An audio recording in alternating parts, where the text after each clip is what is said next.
Good morning, good morning, good morning. I am Tisha Mitchell, your midlife makeover maven, and welcome to the Midlife Makeover Movement. This is a chat dedicated to empowering strong and resilient women like you who are navigating the transformative journey of midlife. I'm your host, as I said, Miss Tisha Mitchell, and I am thrilled to embark on this transformative journey with you. Today, our guest is Miss Olivia Smith, Esquire. I can't wait to chat about what that really means. I see it all the time, but I don't really know. She and I have partnered over the past year to empower and educate our community. We're going to talk a little bit about what that means. So we're going to allow Miss Olivia Smith to introduce herself. And I want to say to you again, welcome. Thank you for joining us early this morning for the Midlife Makeover Movement. And we are thrilled to have you speaking with us today. Well, first, let me thank you for having me on. I'm excited to be here, excited for the conversation. My name's Olivia Smith. I'm an attorney. Usually that's what Esquire means at the end of the name. And I specialize in estate planning, elder law, and probate here in Georgia. And I have loved the year we've had doing workshops and presentations and just giving valuable information to the community. It's been one of the highlights of my year. And I will leave it at that for now. I'm sure we'll get into more later. We'll get into it. What Olivia doesn't know is prior to me meeting and being accountable to her, I was terrified of being on video and being on screen. I just refused for like 2 years. I was like, I'm not gonna do it. I don't like what I say. I don't like how I I look. will, yeah. I wasn't gonna do it. And so what happens is we get in our own way because we think it's about us rather than, empowering our community. And really how it started for me was being accountable to you. And we started with a partner who didn't join us on the journey, but we were committed, right? And I was like, well, let me go be looking for me to get on this camera. I might have to get on this camera. We're gonna have to work it through. And we've done some great things in our community over Yeah. this past 12 months. And I mean, you have definitely been a superstar and a highlight in my life, and being accountable to you and knowing Olivia gonna have me on task. I mean, we truly worked as a partnership, but the accountability that came from just knowing that we had our dates scheduled, we Mhm. knew what our topic was going to be, moving forward, that there was no way to like say, I really don't want to do it. Like we were really forcing ourselves to level up, and also like doing good. So what I want to say to you is, Miss Olivia, in this midlife journey, you are an attorney. Yes. Tell me a little bit about kind of how your journey to become an attorney, and how did you choose to be a business owner as opposed to working in another environment? Ooh, how much time we got? We got So, time. We got plenty of time. so I think, well, I don't think, I know I've wanted to be an attorney since like 10, maybe even younger than that. And I think it was sparked. I was a Cosby Show watcher. Loved the mom on there, loved, kind of what that represented. And then as I grew up, I noticed in my community, I didn't know any Black attorneys. There were no Black attorneys when I was growing up that I knew of. And so that also kind of sparked something in me. And then there were people in the community that had needed an attorney, and they'd had one that they felt like didn't fight for them or didn't understand them, or they weren't happy with their representation. And so that also was a spark. And so when I get focused on a goal, like I'm razor focused, sometimes maybe to a fault.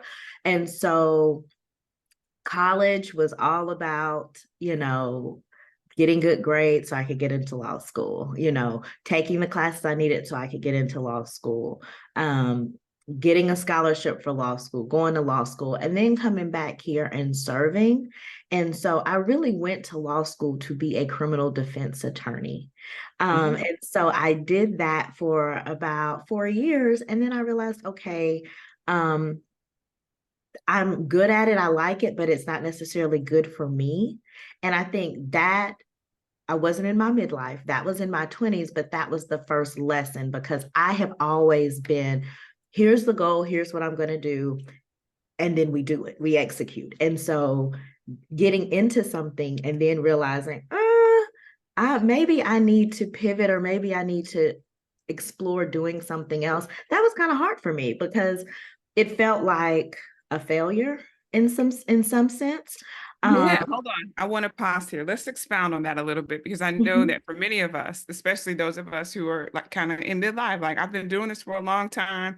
I've got a lot invested, right? You yes, had this vision in your mind for a yes. long time. So talk about kind of how that thought process was for you getting to the point where you're like, I can honor myself and say that this isn't working. What was Yeah. that journey?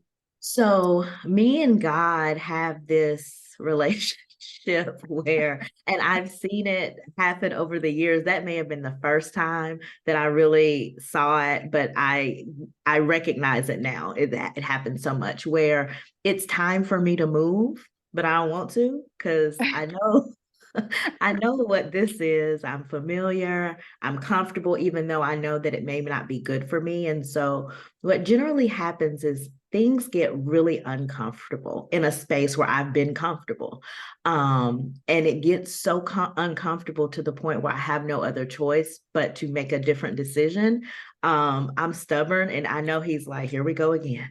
But it got really uncomfortable for me, and to the point where I was like, okay, I have to do something else. And I didn't know what that thing was going to be. And as a planner, that is not a good space.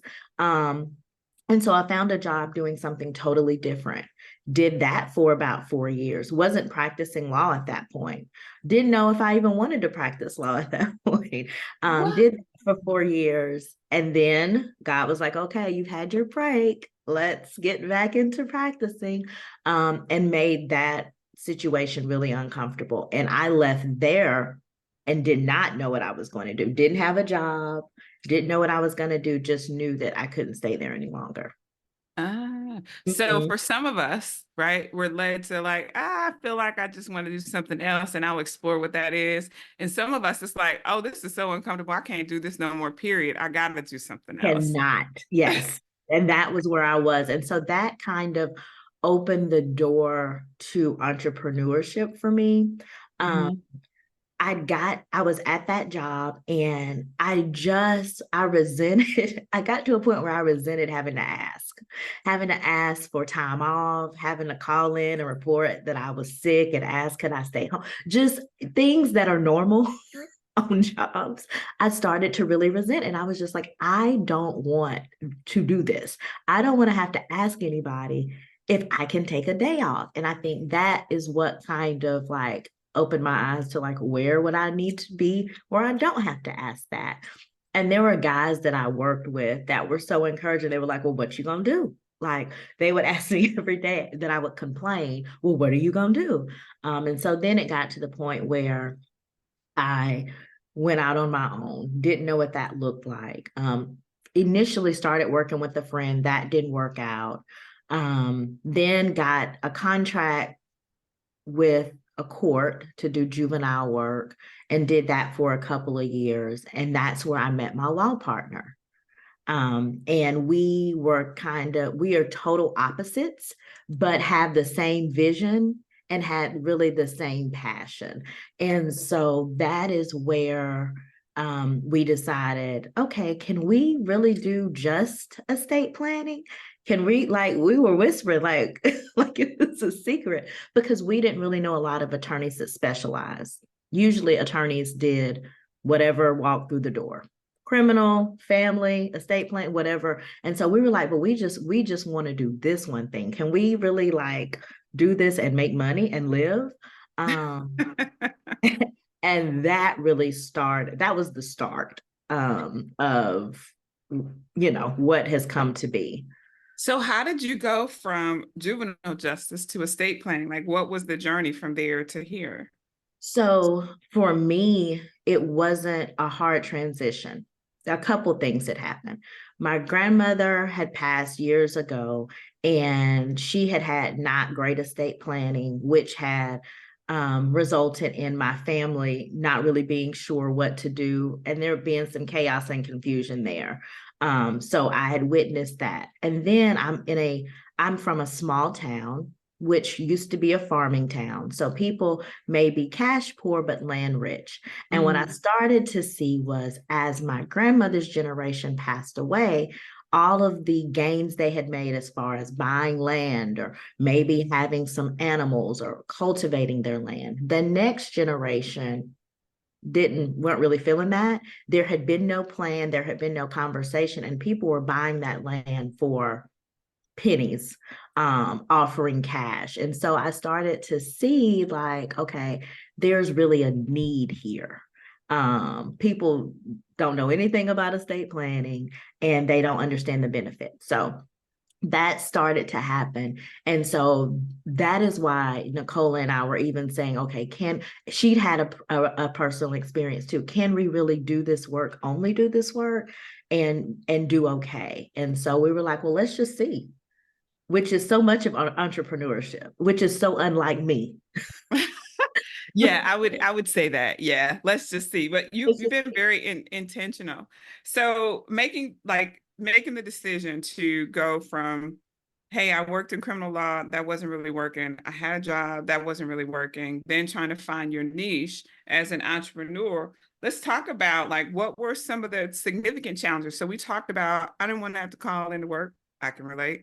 I didn't want to have to ask somebody, could I live my life how I want to live my Right. life? But that comes with a cost. Oh, So what has been the cost for you in making that choice? Like what have been some of the positive and negatives that have come with that? so deciding that we were going to have our own law firm was the beginning. And it has been, we turned 5 in July. It has been one of the most difficult things I've ever done in my entire life. But Okay. I would not change it for anything because Okay. my mindset coach would say it required me to become someone who was an owner of a business. And I was not that person. And so one of the biggest challenges for me was mindset. And I didn't know that at the time. But what I come to understand is I had so many like rules that weren't real rules, that were just rules in my head.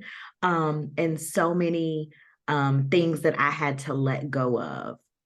One of the biggest things, and that's from just childhood, was not wanting to make a mistake or feeling Mm, like making a mistake is bad, right? Because in when you own your own business and entrepreneurship, you're gonna make a lot of mistakes. And what my coaches say, let's make mistakes faster, so we know that what's wrong and we can correct it.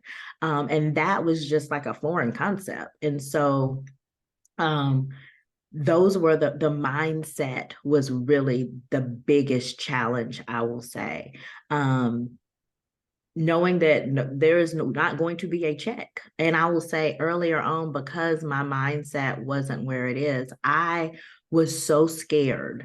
I'd said I was going to do this, but I was so scared. I sold my house because I was like, the thing was, okay, if I can make my monthly bills as small as possible, then I'll feel okay. So I sold my house because so I was like, okay, I won't have a mortgage. I moved in with my parents who were happy to, luckily, we get along well together, who let me stay with them. And so it was the fear of not being able to provide or not being successful. And so I made a lot of decisions out of that place of fear in the mm. beginning, for sure. I can imagine though, having gone through law school where you've got to get the answer right, you've got to have all the facts, you've got to, even in court, I'm sure that's got to be kind of a heavy burden. Entrepreneurship is such a totally different mindset. And I think that a lot of times we are good practitioners. You as an attorney and me Sure. as a real estate agent, where you know how to get the client, you know how to do the work, but growing a business is a whole totally different mindset shift. And there's nothing about school, especially for those of us who are highly educated, you with your JD, me with 2 master's degrees.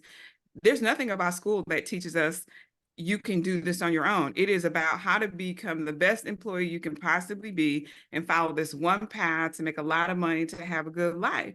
And Yes. truly, what you're doing is bucking the system while also doing good within a community. And that is a very, very scary place that a lot of people don't really recognize when you're getting into entrepreneurship. It's a mind game for one, and really, entrepreneurship is about sales. So if you're a practitioner, right, thinking about growing a business from a sales perspective is difficult. Oh, Um, and I just think it's just wonderful. One of the things that you've just said is that I've had to shift my mindset because you've decided that you would prefer to have the growth of the business than the material trappings, really, that what we're taught to believe is success in the United States. And that is a difficult shift to make, especially in midlife. for sure. And it is, and so it kind of is a trap. Like when you decide you're going to be an entrepreneur from the beginning, then you've had no like success. You haven't had a certain income. But when midstream you're like, this isn't working for me. That is a shift because you know what is possible, you know what it feels like to have a certain amount of money coming in, and then to go back to the beginning, because at the beginning we had no client, we had nothing, we didn't even know our name, so there was no money coming in. Right. And starting from there, that is it takes for sure a shift in your mindset, and I think that has been my, I would say, greatest challenge and greatest accomplishment. When I set out to do this, one of my friends, I was talking to her a couple years ago, and she was like, this is just teaching us how to be better Christians. And it really is, because it's a faith walk. And it's a faith walk like none other that I've ever had to have. Um, I've always been someone that had a goal. Okay, this is the goal. This is how we get there. Okay, 1, 2, 3, and 4, right? And so this isn't that.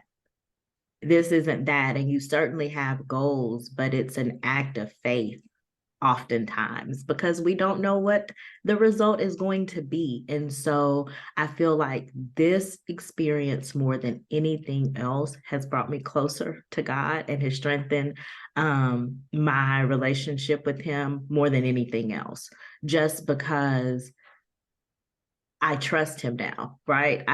It's the trust, like, and I when I don't, I can literally hear Him saying, just trust me. Like, I already, like, we've got this figured out. Just, I need you to take the steps. And so that has been the biggest challenge for me, relinquishing needing to see everything and needing to know everything, and trusting, doing the things that I know I'm supposed to do, and just trusting that it is going to um produce the result that I needed or wanted to produce. And it has taken literally all 5 those years to get here.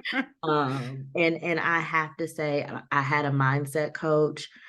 She was so instrumental in just reminding myself of the things that I can now remind myself of. But early on, one of the things is that she would just tell me, it's not in the doing, it's in the being, because I am a worker bee. Like, because I feel like in the space of working that I am accomplishing something, even if I'm not, even if it's busy work. Like, I love to check something off that list. And she was like, what I need you to understand is who you need to be to Absolutely. reach this goal, who you need to be to move into the next realm of what you want to achieve, not what you need to do, but who you need to be. And so um it has been a constant state of becoming. Like, you become a certain person to reach a certain goal, and then you're like, okay, I've reached this goal, I want to reach another goal. Well, that is going to require something of you to reach that goal. Are you willing to become that person? And it's taken me a while to really understand that. And sometimes I still struggle because I'm like, I want the goal, but I don't want to become the person. I want to stay right here and get the goal. And that's not how this works. But that, and then understanding that there is no, I made it. Like there is no place where you have arrived. There, you are always becoming, you're always perfecting yourself. It's the journey. When people say you have to fall in love like with the journey, that's what that is, because you never really arrive. You just, you reach a goal or you accomplish something, and then you find something else and you're like, okay, I see this little part of me that it could really use some work. Let me work on that little part. And it keeps going. I think that's probably like the hardest part. Is like I heard be, do, have like years and years and years ago, but you never really understand it. For me, I can't speak for other people, but I never understood it until I was really working on becoming. It's like, oh, this is what you mean. Oh, this is where I was hindering myself. Oh, this is where I had this limiting belief. And oh, this is the reason why I didn't show up to do that thing because I thought about this thing over here. That kind of that whole faith walk really is an entrepreneur's journey. Like I don't really think that people really kind of get that space. That is interesting. Sure. So let's talk about the balancing act. You and I have kind of worked doing some community service. So how do you manage, as an entrepreneur? Because sometimes work can be 24/7. So how do you balance between your personal life and running a business Yeah. and just considering like the unique aspects? Like you're in midlife now, you start thinking about things from a longer term perspective. How Yeah. do you balance that? What is your thought process in determining what things you're going to focus on? So I believe in work-life balance. My family would say I don't. Um, but I will say this, it is different when you actually enjoy the work that you do. Um, it doesn't feel like a task when you have to work longer hours, because you're like, I'm building something, like I'm going somewhere here. This is just not working for somebody else. So I will say it looks a little different. It's not all the same. There are some times that calls for me to work long hours. It calls for me to bring work home. It calls for me to work at night. But it's, to me, it's joyful because I know I'm building something for myself. So it's not the same. But I believe in travel. I believe in vacations. I believe in taking time off. I believe in enjoying. The whole point I did this was for the flexibility to enjoy my life. So I tend to enjoy my life. I will be enjoying my life. But I'm 41. So as I, get into my 40s, there are some personal markers that haven't been marked off that you start thinking more about, because you feel the little clock ticking and you're like, okay, I'm not married. Do I want to be married? Do I need to devote more time to being outside of my house, and creating opportunities where I may meet someone? Okay, I want kids. Like, when is that going to happen? So those personal things you start to think more about, because you do have a clock ticking. And these are things that I've always wanted. And I thought they would just happen, and they have not just happened. And so you realize that maybe you need to put a little more intentionality in those things if they are important to you. And so I don't think, I will say for me, it depends on where I am, where the balance is. Sometimes the work gets more of the time. Sometimes personal gets more of the time, but I feel like I'm always cognizant that I need time for me. It can't just be all about the work all the time. So let's talk about that. Last Okay. summer, you took a trip for, Mhm. was it about a month? You That you was left for okay. That was about in February. Yep. that was this year. Did you do That that was last this. year as well No, that though? was Last mhm. summer? That was Okay. the first. That was this year in February was the first time I'd done it. So let's talk about that. Let's talk about kind of what made you decide that that's what you want to do. Let's talk about how that worked out with business. Let's talk about the planning that came with that. So Yep. you made for me, for many people, I don't know if many people know this, but travel is my self-care. Yes. And I have been going through some things, and so I've been loving myself a little bit more lately Yes. than I've had in the past. But I was so ecstatic when I Oh, heard that you were going to be gone. So tell us a little bit about that trip and tell me the circumstances surrounding it. sure. So I felt like, I went for the month of February. I spent the month of February in Costa Rica. I was a digital nomad, which before I even started, I didn't even know what that exists. It's a whole world out there, y'all. So go explore. Facebook groups and all sort of things. But I spent a month in Costa Rica in February. And I think the benefit of all the work and owning your own business is you get the flexibility. And if we're not using the flexibility, then what are we doing this for? And so I was just like, okay, I can still work because I have a law partner. And I know she was like, now you doing what when? But she's really supportive too. And she travel is her self-care as well. So we are on the same wavelength with that. And I'm not married and I don't have kids. And whereas I want them, that is a benefit of not being married and not having kids. You can do that. And so while I'm in this place, what better time to explore? And I wanted to challenge myself. I had never been on a solo trip like that. And I mean, I've taken 4 years of Spanish, but I'm not really a Spanish speaker. So it was all of these different challenges built in. And I was scared. And nobody around me had done anything like that. The people at church were praying for me. They acted as if I was going off to war. So They were so let's plug, right? concerned. So there's a sense of community that has to happen. And for many of these folks that maybe don't know, I did a 3 week sabbatical. Now I didn't go to Costa Rica, but I did go to Florida. And part of the reason why I was able to do that is because I'm part of a group called the Exodus Summit that really Mm. teaches people to take sabbaticals, career breaks, and become um, teaches Black women. I need to be very careful about when I say that because they're very specific about who their audience is. To teach women how to take a career break, a sabbatical, and just go restore or to become an expat or a digital nomad. And so when you were taking your sabbatical that you were gone on, you didn't even know about that group. So when you No. presented it to me, I was like, yeah. And you're like, what?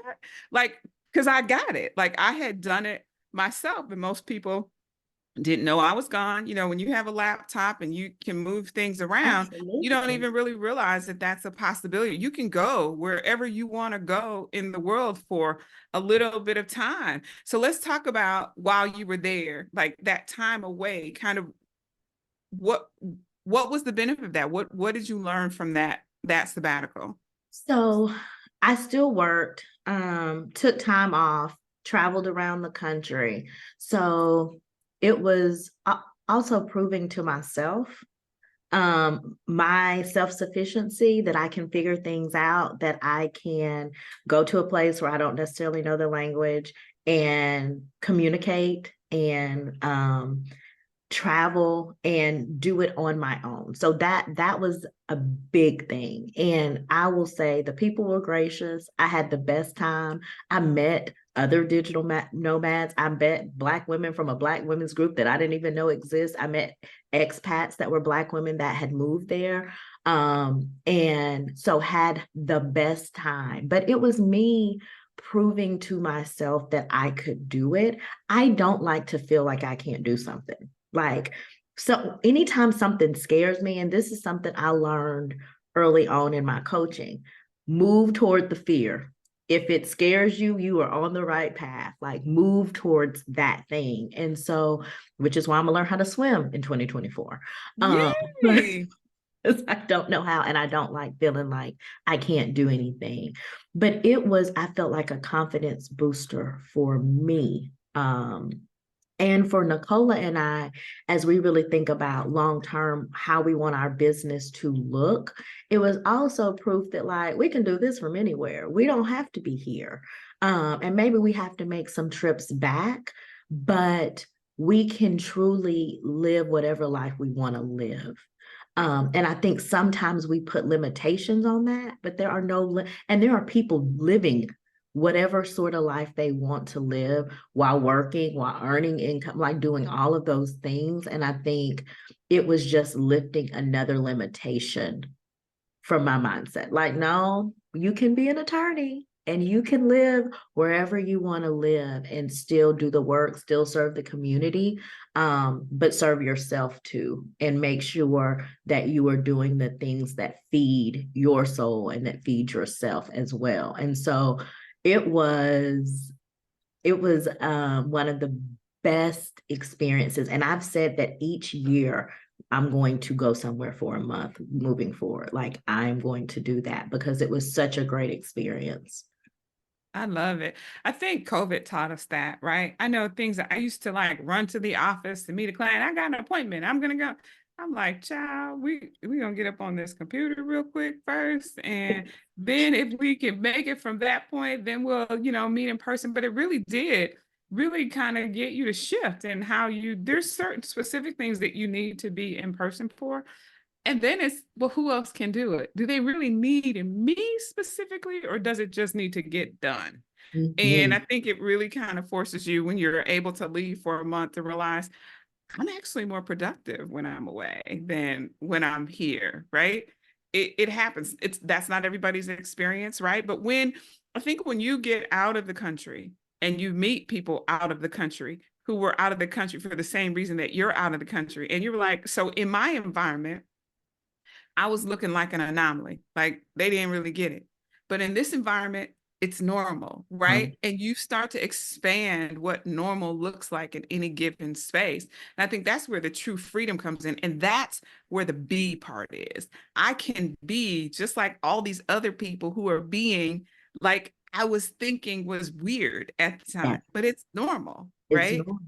So then it's like, well, what else can I do? If I could do that in that space, right? I say that my greatest travel growth happened when I was in South America for several days by myself, and I still ate and I still took a tour. I still got to the airport on time and didn't even know that ice meant yellow, like jello. Like there was a gentleman there from California that helped me get some ice, right? So I didn't die.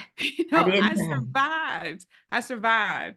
So those are And things that let you me learn. say this, it also renews, because sometimes when you listen to the news or you listen to the TV, it is literally all the bad things. It renews your faith and love in humanity. People were so kind Absolutely. and so Absolutely. helpful and was like, okay, well, you speak a little Spanish and I speak a little English and we're going to figure this out.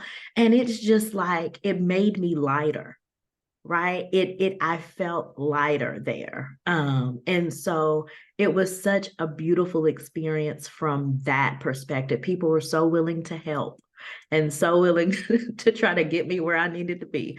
And I loved that. And sometimes you lose that perspective in, when you're head down listening to all the craziness that's going on. You lose that perspective, but that is still true. Absolutely. Absolutely. So um we talked about some key lessons on your journey. Like we talked about your mindset coach and some things, but like what has been like your source of inspiration and motivation? Has it been your business partner? Has it been your business coach? You spoke about God, but really what inspires you to keep moving on a journey that this is really a road less traveled? So it would be easier based on, United States society's perspective to do something different. Yeah. So what has been your inspiration to keep it moving I on the will journey? say, so we serve most of our clients, probably 85% of our clients are seniors. And I had such a close relationship with my grandparents, right? Like, grew up with them. They lived across the street from me my whole life growing up, saw them every day, named after my grandmother. Such a close relationship with them. And now I get to serve other people's grandparents like every single day. And that is such a joy because there's something about old people that they don't care whether you're related to them or not. They treat everybody like their grandchild. And so they don't care if you're an attorney. They're going to boss you around. They're going to tell you what they need. And just that relationship has been like, it has been the source of so much joy.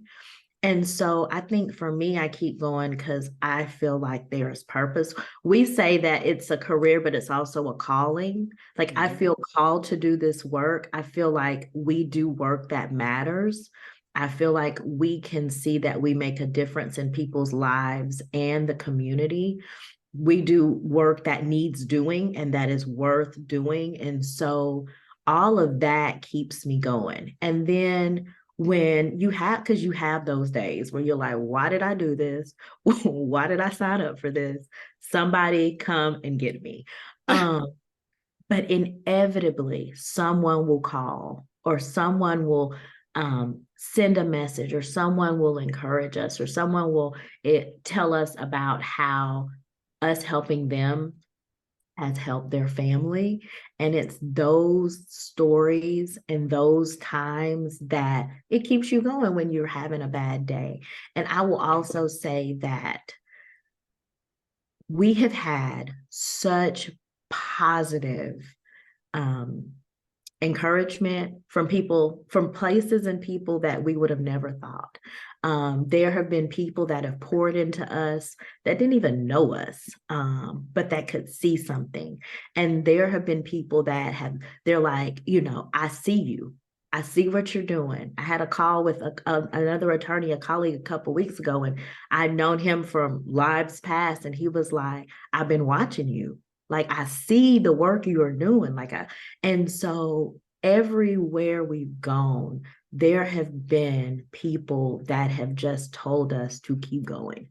Like you're doing good work. We see you, keep going.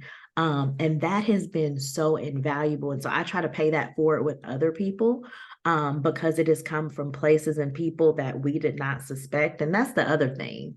When you do good, it comes back.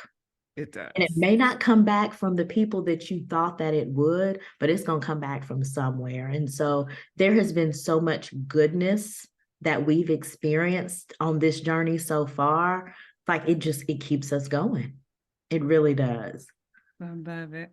So speaking of, let's talk about then community engagement, right? Mhm. So much of what we want to do, we talked about, our what we did as far as our monthly webinars, but you also have a podcast. You want to chat a little bit about that? So my podcast is called Black Parents Aging, and it is specifically for people like my law partner and I. We are considered the sandwich generation, people that have aging parents, but then also may have small kids or still have kids in the house that are growing up, in their truly in their middle age.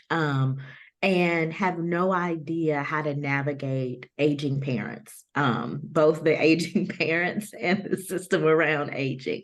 And so the podcast is geared towards just information and resources and people and professionals that serve that population that can kind of guide us and help us along the way. I've learned so much from the podcast because I have aging parents that sometimes aren't really happy about being told that they're aging, and what that looks like and how to help, but not be overbearing. And so our season 3 should be coming out in January of 2024. So look out for that. You can find it anywhere you listen to podcasts, Spotify, Apple Podcasts, wherever you listen, you should be able to find it. But it has been, as I'm helping other people, I'm also helping myself for sure. That's awesome. That's awesome. So let's talk about so like we talked about like how business has changed over time. And so how have you kind of stayed adaptable and innovative in like your approach to sustain your business? I mean, things have changed quickly since COVID, but have you and your business partner shifted at all in how you do business? And if so, what does that look like? Oh yeah, before COVID, I feel like in so many ways, business wise, was so helpful because you had to reimagine how things were done. So after, because of COVID and after COVID, we do 75% of our meetings via Zoom. which then allows us to have clients that are not just right here in the Atlanta metro area. We have clients all over Georgia because they only have to come in once to do for estate planning to do their signing. And then on the probate side, they don't necessarily ever have to come in. And so it has allowed us to expand who we serve because Zoom, like we can do most things through Zoom. And I think people have gotten more comfortable with meeting and doing things through Zoom because of COVID. Now we serve an aging population. So sometimes the grandkids got to help them get on Zoom, but patience. We pack our patience, we do what needs to be done, but that has helped us transition. And that also helps when you're thinking of how you want your life to be, because we can do most things through Zoom, we can do them from anywhere, which then lends to more flexibility in owning the business. One of the things I noticed on one of our community meetings is that we had somebody from like Missouri that was asking you about, do you service that area? So I would think that that has kind of even opened up another window of possibility for you, which is referrals, having, expanding your referral network to other areas and being able to service clients. Like, so the podcast really and the community events have been a catalyst for really expanding your reach into other areas. Have you tapped into that? Absolutely, that happens with presentations because we do a good number of presentations and workshops, and then also the podcast. So we try to foster a network of estate planning attorneys from all over because, and I'll just be perfectly honest, our focus is the Black community. And so oftentimes those clients are looking for people that look like them. I They want to are. pause. I want to pause. I want you to explain why you've chosen to focus on the Black community because it's important. It's an important part of your journey. And I will tell you this, we tried to like focus on it, but not focus on it, like in our messaging. And one of our coaches was like, are we focusing on the Black community or are we not? And they were not Black. They were like, are we focusing on the Black community? We're not focusing on the Black community. Because if we're focusing on the Black community, you have to not be afraid to say that. And that's not, we have clients that are from other communities and other races, but that is our focus because there is a need there.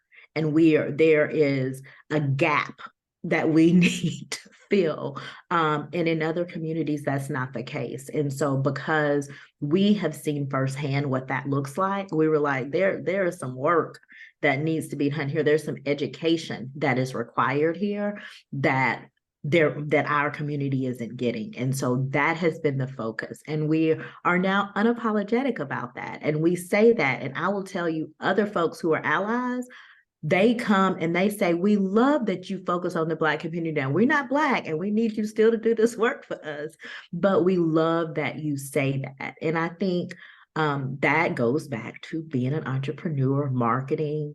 And are you marketing to the person that you want to be your client? And you can't market to everybody. There are words, there are different things that are specific that when Black folks hear that, they know what you're talking about. And it may not be for other communities. And so that also goes into the language and what you use when you're marketing, when you're trying to get your specific ideal client. And so kind of all of that goes together. I think it's important for us to discuss this, right? Okay. Representation matters.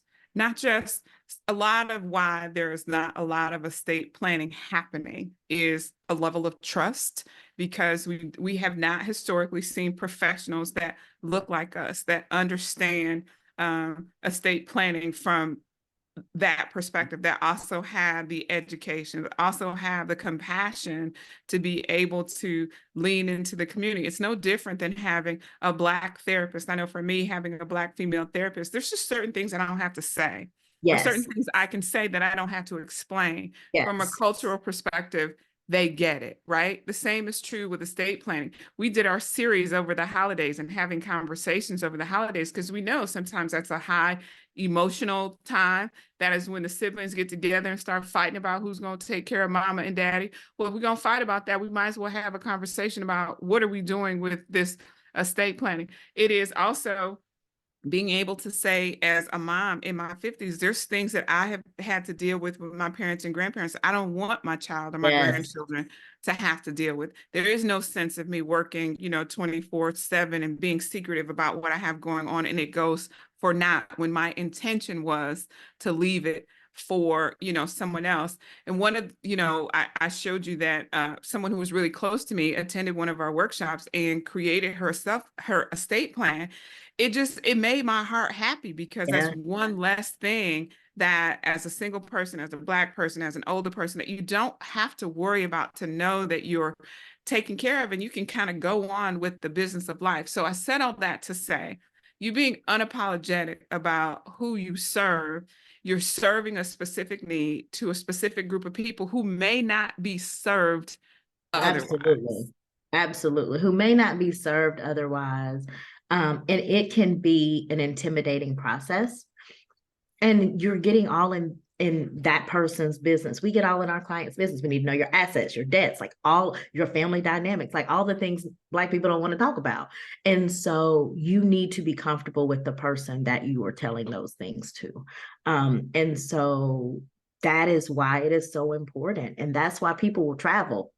People will travel to have their estate planning done because they're like, okay, I feel like you have my best interest.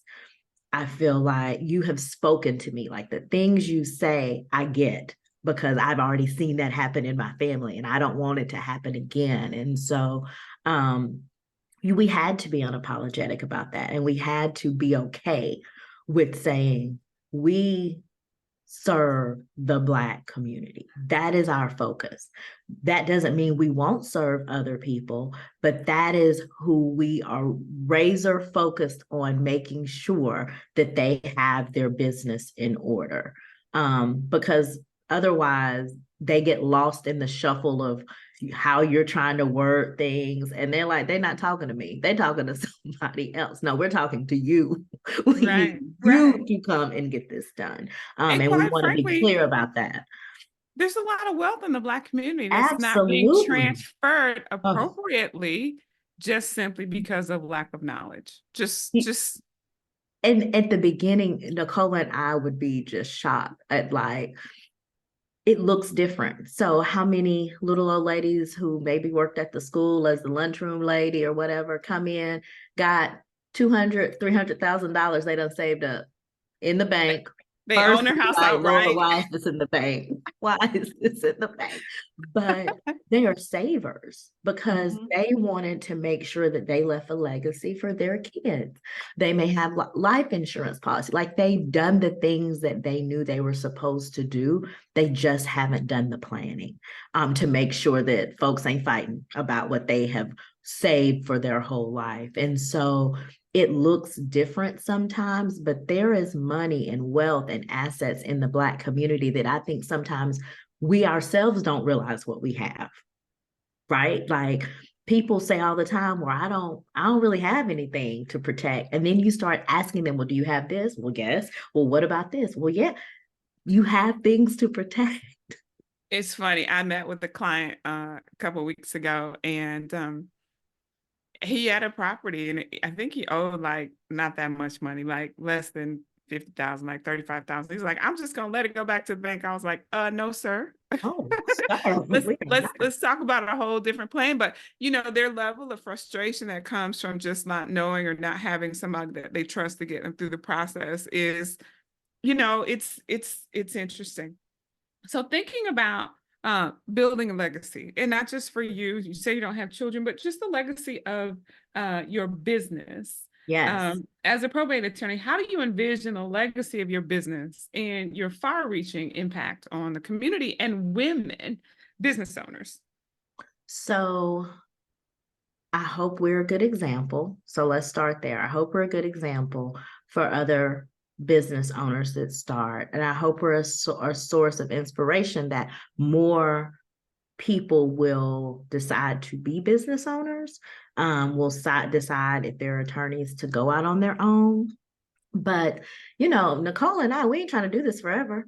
And so we talk about, okay, are we going to hire, other attorneys so that our business keeps going after are we going to sell?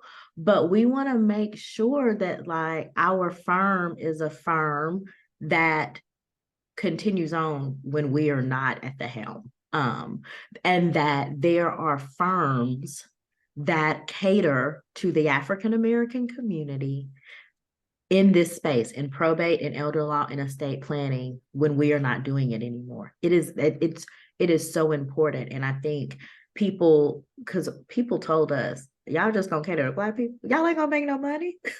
People told us that The y'all lies, ain't gonna the make lies. y'all, and y'all are like, y'all in Douglasville, like who gonna hire y'all? Y'all not gonna make any money. And it's just not true. It's not true. There is money in the Black community, and we're the number one consumers. Exactly. And what it does come down to is, and I tell people who say, well, can't afford it, I got money. And I was like, it's never a money issue. It's a value Value issue. issue. Always. So you will spend money on things that you value. And so maybe you don't understand why you should be valuing this service. And so we're happy to educate you on why you should value and invest in doing this work. But it's never a money issue. It's always a value issue. And for a lot of people, this is the first time they're hearing any of this. Like, this is the first time. And so after, hopefully I'll have a kid and they'll want to be a lawyer, and then I can pass this on like all the other, like, when I was in law school, there were so many people that weren't Black that when we were trying to figure out, okay, what we're going to do that third year, where are we going to work? And they were going, I'm going to go work with I my already dad. had it figured out. Yep. I Well, already had it my figured out. granddad owns a firm. That's where I want a kid that can say, oh, my mom owns a firm. I'm just going to go work with her. She's already got an office for me. That is the hope. But and Nicola has 2 kids, so maybe one of them. But if not, we definitely don't want this to die with us, because there's always going to be a need in our community for folks that feel called to serve our community in this way. Awesome. This has been wonderful. I have one final question before we wrap Okay. up.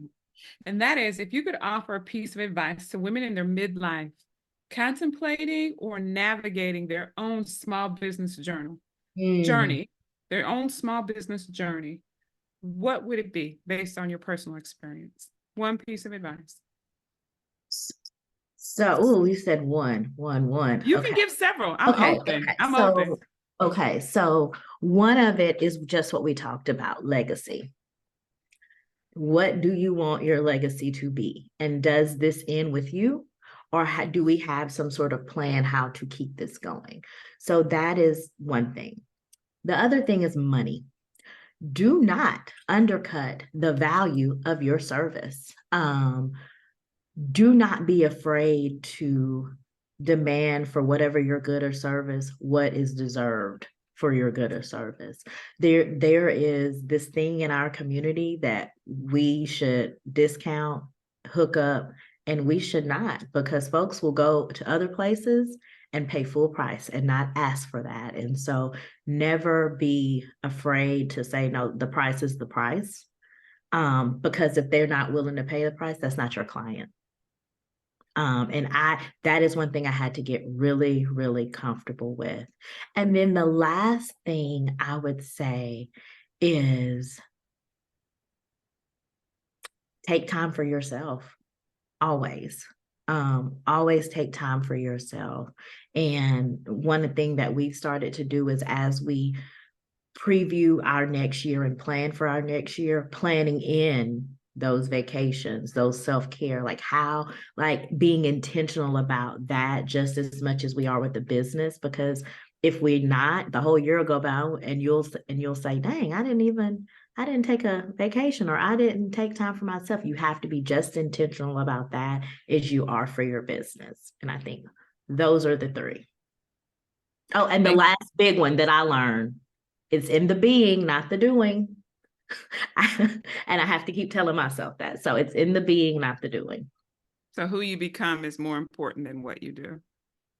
I Yep. love it. Thank you Yes. so much. Thank you so much. Thank you. Olivia Smith, Esquire, that Oh, means attorney, estate planning, elder law, and probate. Correct? Did I get that right? yes, you Awesome. got it We right. will have the way to connect with you if you would like to Yes. say it now before you leave, and we'll also put it in the notes. Okay, so our website is srlawgrp, short for group.com. So you can get all the information on there. We're on Facebook, we're on Instagram, we're on TikTok, we're on LinkedIn, we're on all the social media channel. Well, not all of them, but most of them. And so you can definitely connect with us there. We try to give little tips and tidbits every day. And then if you need to do your estate planning and you're in the state of Georgia, you can give us a call, 404-410-6505. And the podcast?